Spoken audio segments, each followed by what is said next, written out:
He goes, man, you know what? You were doing good in your class, and we don't know how you got this far with this, whatever. So guess what we're gonna do? We're gonna put you back in the training. I'm like, fuck. But I'm thinking now, I only have about a couple, 2.5 weeks left of training. Cause I missed a week and some change. I go, you know what? Great, man. I have to suck this up, man. I can do this. So I'm trying to motivate myself on the way back to my CEO, my command officer, Sergeant Lundberg. I get to Sergeant Lundberg. Sergeant Lundberg looks at me and says, Goggins, man, that's great. You're back in the training. You got to start from day one. Because I'm at critical parts of training. I can't miss that many days. And I'm like, but I was a great liar. And I wouldn't look at a hardcore man and tell him that I just fucking quit. So I looked at him and said, hey, you know what, Sergeant, man, this sickle cell thing, man, the doc was talking about sudden death, stroke, heart attack. I didn't give a fuck about sickle cell. But I didn't know anything about it. I knew I was struggling. I knew I had some health issues, but I just thought because I was killing myself at what I was doing. And he said, you know what, you're right, man. I wouldn't want to do that either. So he gave me a medical out of pararescue. And he said, when we figure this out more, we'll have you come back. I wasn't ever going back. I'm like, I'm never getting back in the fucking water again. But I was able to leave on a medical. But I quit. You quit. Why do you admit it? Why do you tell this story? I have to. Because everybody thinks I'm the world's toughest motherfucker that ever lived. And I might be somewhere about that now, but that's where I was.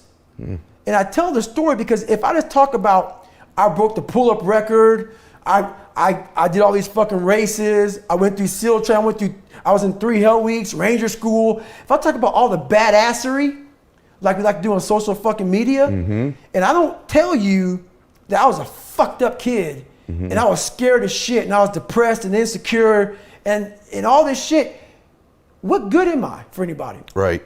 I'm a superhero, but I'm a liar. I'm that now, but I wasn't born that. Yeah.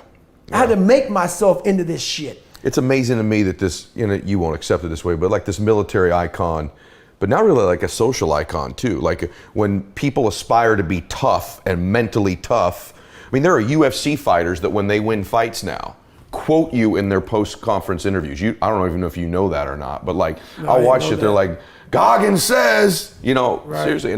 So that guy kind of bullshits his way out of the military. Right. Like that's staggering. And then that guy, if you don't mind me jumping ahead a little bit, then that guy ends up kind of living in an apartment, gains a ton of weight, gets up to almost 300 pounds, killing cockroaches as an exterminator.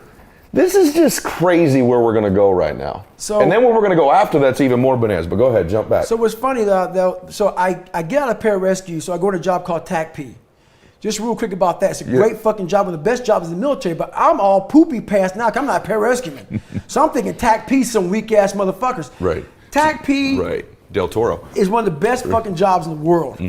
But my mind, once again, has me shackled. And I'm thinking I'm not a pararescueman. So I'm like, TACP was a great job. I had great friends in it and I did it pretty well.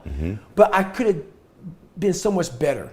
My mind was once again hijacking me. So I get out, but from the time from 1994 to 1999, or 1998, I go from 175 pounds to 297. Not much education. 4.5 years in the military, I started spraying for cockroaches. And making $1,000 a month. And I had an $810 apartment. Whoa. So I'm scrounging, dude. Yeah. And so my life is hard. And but fuck it, I'm spraying for cockroaches from 11 o'clock at night to 7 o'clock in the morning, and that's my life. But once again, man, you can't lie to yourself.